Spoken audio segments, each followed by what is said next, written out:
أنا أشتغل في معهد حسن الثاني الزراعة البيطرة كاقتصادي ديال الموارد البحرية بالأساس، لكن عندي دراية كذلك بالأمور المتعلقة بالفلاحة، وبالتالي غيكون الكلام ديالي عبارة عن شهادة من الداخل. ومزيان علاش قلت كنذكر شي مدير، لأن بالفعل أجبد لي هذه القضية الفلاحة، لأنها من بين الأمور الكبيرة الذي يبدو أن هذا الكيان الصهيوني، وسمحوا لي استعملت كلمة إسرائيل عوض باش يربح لي الوقت، أنه يراهن عليها. مزيان نعرفوا شنو هي إسرائيل. إسرائيل بقعة مساحة صغيرة استنزفت المياه الجوفية ديالها، اللي ولات عندها المياه مالحة، لأن كانت كتستعمل إعادة تدوير المياه ديال الصرف الصحي، وبالتالي ولات عندها مياه مالحة لا تصلح للزراعة، وعندها بحث علمي متطور. هذا ما نساوش 5.44% من الناتج الوطني الخام، أعلى مستوى في العالم. المغرب عنده 0.7%. إذن هذه المعطيات مهمة، وبالتالي عندها بحث علمي متطور، وخاصة في المجال الفلاحي في البيوتكنولوجي، وبالتالي كتقلب على أنها حكم أنها عندها شركات كبرى كتشتغل على مستوى العالم في الإنتاج الفلاحي، فهي كتقلب على توسيع المجال الاشتغال ديالها، وبالتالي مشات لمصر بداية، في الأردن، بعد مشات دابا كتقلب على السودان، ثم جات المغرب، وأخيرا جات المغرب. إذن هذا المعطى مهم نعرفوه. سديتي لي عن النظارات.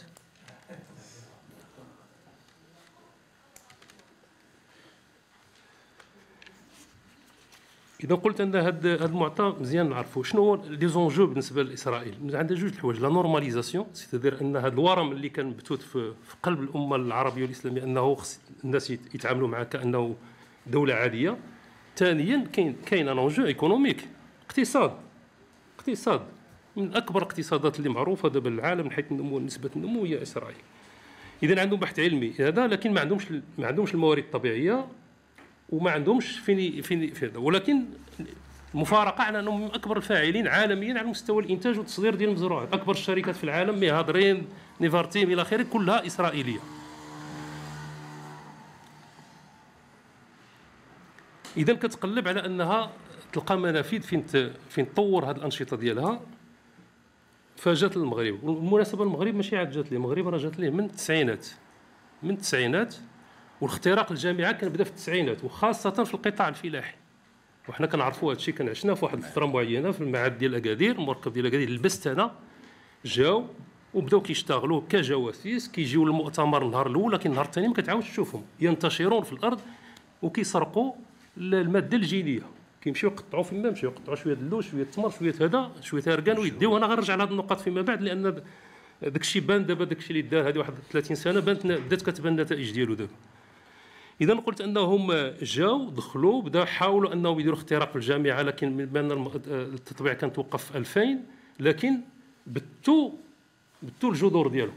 جاو شركات كبرى في ثلاثه المجالات: المجال ديال البذور، المجال ديال المعدات ديال السقي، وخاصه السقي الموضعي ولا التنقيط، والمجال ديال الاسمده الدائبه، لي زونغري لي هيدروسوليو. ثلاثه ديال المجالات، وداروا شركات وانتشروا وسيطروا على السوق، وخاصه المنطقه ديال السوس مسا، لدرجه ان كاين بعض الارقام، لان هذه الاحصائيات في هذا الشيء هذا لعلمكم ان ما كايناش، والصعيب ديالنا انا اتصل بشحال من المهنيين وكذا باش كندير تقاطع المعلومات باش نحاول نطلع. يبدو على 80% ديال البذور اللي كتباع في المغرب ديال الخضروات المصدر ديالها اسرائيلي، اما في شركات باينه، ولكن بطبيعه الحال من بعد طوروا الاستراتيجيه ديالهم، ولاو كيتخفاو، ولاو كيدخلوا مع شركات مختلطه، او لا كيدخلوا عبر شركات هولنديه اللي هي من اكبر كذلك اللاعبين على مستوى العالم باش يبيعوا البذور في المغرب.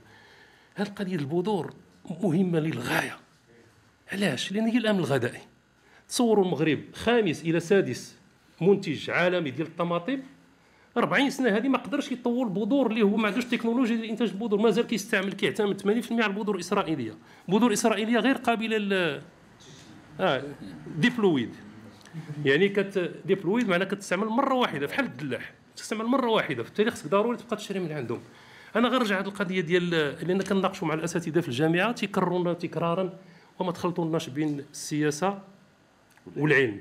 كاين هذا الكلام، هذا هو اللي بغينا نواجهوا التطبيع، خصنا نبداو بهذه المنطلقات.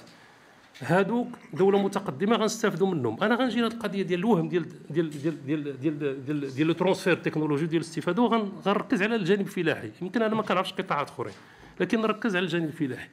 اذا قلت 30 سنه مازال حتى شي مختبر، حتى شي شركه في المغرب كتنتج البذور. لا زلنا بعد 30 سنه كنستعملوا بذور اسرائيليه. تقريبا 90% ديال المعدات ديال السقي شركات اسرائيليه، لدرجه انهم وضعوا وحدات صناعيه في المنطقه ديال الدار البيضاء اللي كتصنع مواد لكل هذاك الشيء ديال التنقيط. والمناسبه السياسه ديال المغرب الاخضر اللي كان جابها خنوش كانت بالنسبه لهم ينوبان، لان كان وضع هذه القضيه ديال التعميم ديال السقي بالتنقيط، والمورد الاساسي هو اسرائيل ومن عندنا. ثم القضيه اللي قلت لكم ديال لي زونغري لي بوسيبل، هذو ثلاثه ديال القطاعات اللي كانوا خطيرين. قلت انه بداو كيسرقوا الشتلات والبذور. وكاين واحد الاتفاقيه مهمه ديال في اطار تابع الاتفاقيه ديال البروتوكول ناغويا اللي هو تابع للاتفاقيه الدوليه. يمكن بزاف الناس ما كيعرفوهاش هذا المجال ديالنا، لكن اتفاقيه تابعه للاتفاقيه الدوليه حول التنوع البيولوجي ديال البيوروفيرسيتي. هذه اتفاقيه ناغويا اش تقول؟ اتفاقيه ناغويا كتقول بان كتهدف على انه يكون توزيع عادل اللي نابع عن استغلال المواد الجينيه ولا الموروث الجيني. مثلا اسرائيل جات خدات اركان ومشات طوراتو ودارت ولات صناعه متطوره عندها، خصها يكون عائد للمغرب. ووضعت كذلك اليات لمحاربه ما يسمى بالقرصنه البيولوجيه. فاسرائيل مارست القرصنه البيولوجيه على المغرب. في التمر دات المجهول، طوراتو حتى ولا قابل انه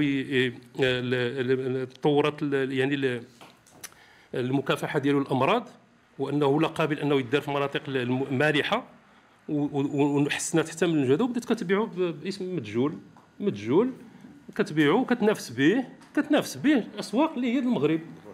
وباش بما انكم كتعرفوا بان الاكبر المستهلكين ديال التمور هما المسلمين، باش هذيك الحمله المقاطعه ديال التمور بدات كتجي كذلك دارت ضيعات في المغرب ودارت ضيعات في الاردن، وكذلك في فلسطين عندنا طرق ملتويه انها تبيع ديك التمور انه على انها منشا غير اسرائيلي. مع المناسبه اسرائيل من اكبر المنتجين الفاعلين العالميين على مستوى التمور في العالم. داتنا اركان طورته كذلك المقاومه ديال الملوحه والامراض، وخرجت واحد الصنف 100 كيسميوه الصنف 100، وطوروا كذلك الصناعه جد سريه لتطوير الزيت الجوده ديالو، ولاو دابا كيصدروه وكيشيروا على ان المنشا ديالو من المغرب. كيتور ولا دابا يعني كاين منافسه مباشره للمغرب. زيد على كذلك دابا الافوكا شنو المشكل ديالو؟ الافوكا كيستهلك الماء بزاف، ما بقاش عندهم الماء، حتى الماء اللي عندهم ذو جوده ضعيفه. كانوا عندهم شركاء في المكسيك كيصدروا دابا الافوكا هما من الفواكه الاكثر اقبال على مستوى العالم. كاينه موضه دابا الان ديال الافوكا. اسرائيل كتنتج تقريبا 250 الف طن سنويا، كتغطي واحد الحجم كبير ديال الاحتياجات ديال اوروبا. كيتصدر من المكسيك ومن بعض الدول. المكسيك دابا حاطر الجفاف، حتى بعض الشركات ديالها سدات، فجاو للمغرب. المغرب خداو 455 هكتار، 80 مليون درهم ديال الاستثمارات، ويمكن مازال العطي يعطي، مازال يمكن يبانوا ضيعات اخرى الى اخره. علاش جات؟ لان ما عندهاش الماء، ما عندهاش هذا، جات باش تنزل الفرشه المائيه ديالنا، خاصه انه ماء عذب، وجات باش تجي حدا اوروبا، لان كان خاصها سيمانه باش تهج لافوكا من اسرائيل. دابا جات حدا اوروبا، وجات باش تستغل كذلك اتفاقيات الشراكه ديال المغرب ديال التبادل الحر اللي المغرب عنده، لان هذا لافوكا اللي غيمشي منشا المغرب. اذا عارفين اش كيديروا، جايين باش انهم. ثم نسيت انهم سرقوا حتى اللوز وطوروه كذلك، ولاو كينتجوه. لا اركان، نعم اكيد. اذا خلاصه القول ان ما كاين لا نقل تكنولوجيا ولا تعاون تكنولوجي ولا شي حاجه، كاين فتح الاسواق، كاين تبعيه غذائيه. كيولي قطاع انه راهين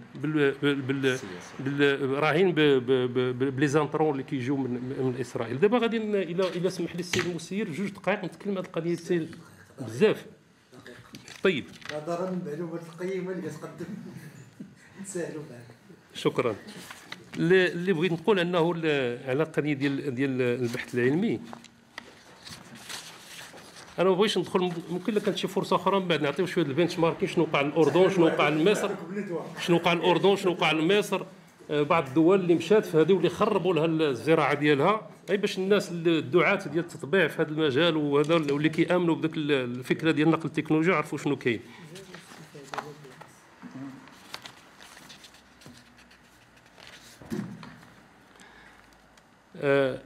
على مستوى الاساتذه ضروري النقابات خاصها تتحمل المسؤوليه ديالها، نقابه التعليم العالي خاصها تتحمل المسؤوليه ديالها، وضروري ان يكون ان ترافاي دو فون امام الاساتذه ديال التوعيه وديال التحسيس بالمخاطر ديال هذا هو الدور ديالنا. وتنظن ان داك الشيء اللي اجتمعنا هنايا النيت باش نتصداو لجميع اشكال الاختراق. عندي عده مقترحات يمكن نسلمها للهيئه المسيره، وشكرا لكم.